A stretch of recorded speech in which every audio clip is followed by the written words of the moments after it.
But I think this is a new leg. We spent really over 10 years. Remember, the first leg of the bull market was 2001 to 2011. Gold went from under 300 to 1900. So it increased by sixfold, right? Then it really went sideways from 2011 to 2024. Gold traded between 2000 and maybe 1500, 1700. I mean, it initially pulled back to 1000. It got to 1050 in 2015. So it held 1000, went back up, but only made a new high briefly during the 2020 COVID crisis. It poked its head above 2000, but then, it got chopped off and it went back down. But that's a huge base that we built around 2000 as a floor now, because it was resistance. It was the ceiling. Now it's the support. And now we're just starting another leg, which I think will be at least symmetrical to the prior leg. So we had the move from under 300 to 1900 consolidation. That was a sixfold increase. If you assume we go up sixfold from 2000, that's $12,000 gold. So I kind of, at a minimum, I think that that's where we're headed. But if we end up having a dollar crisis and a U.S. sovereign debt crisis, we could go a lot higher than that. And I think that there's a good chance that that's going to happen. You asked me what's driving this. It is the monetary and fiscal policy of the United States, which are disasters. And in fact, following the weak jobs report that we got today, and by the way, the jobs market has never been this weak outside of a recession. In fact, the last two times you had a labor market as weak as the one we got right now, it was the Great Recession of 2008, 2009 with the financial crisis, or 2020 as we were shutting the whole economy down because of COVID. So, the Fed has been mischaracterizing this labor market. Powell kept saying we have a really strong labor market. We have a really strong market. He was wrong the entire time. We have a weak labor market. And you would even see how much weaker it was if we had honest statistics. But we don't. But even with the statistics we have, we had outright job decline in June. We lost 13,000 jobs in June. The August number was just plus 22,000. Manufacturing lost 13,000. And the U6 unemployment rate, which is more relevant than the headline rate of 4.3, is 8.1. So we've got rising unemployment and inflation. The Fed said that the labor market was strong, but inflation is weak. They got it backwards. The labor market is weak. Inflation is strong. And I think that's really what's helping to drive the move in gold now and down in the dollar is the Fed is about to start cutting rates into rising inflation. And it's hard to imagine when they've done that before because inflation is above their target and rising, and they're going to cut into that. So it's the opposite of what they should be doing. Even though the economy is weak, inflation is strong. And that should be the primary mandate, is to get inflation back down. But they're going to abdicate that role because of the political pressure to try to artificially stimulate the economy, the housing market. So gold is going to take off from here. We basically just left the launch pad, and we got a long way to go. But, the whole time that gold was going sideways for 3 or 4 months, gold stocks were quietly going up. Gold stocks went up 30, 40% while the price of gold traded sideways. And that's something we haven't seen during the entirety of the bull market because the investors in mining stocks have never believed the rally. They've been skeptical the entire time. They're finally starting to accept the fact that gold's not going to crash.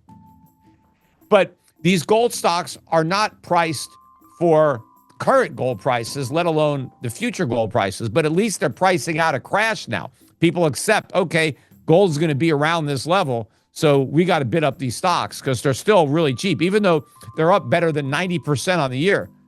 And gold mining stocks are the number one performing sector in the market this year, and they're hardly ever discussed. No one talks about them. I think Newmont Mining is the number one performing stock in the S&P 500. The only gold stock in the S&P 500, and it's beating all the tech stocks. Yet probably of all the stocks in the S&P 500, Newmont is probably the one that's the least owned. I actually like the fact that this bull market isn't on anybody's radar because I just assume Wall Street buy into the market later at much higher prices. They don't need to get in now. I want my clients to get in now. And the less competition, the better. I just want to get as much, gold mining stocks and silver mining stocks as I can.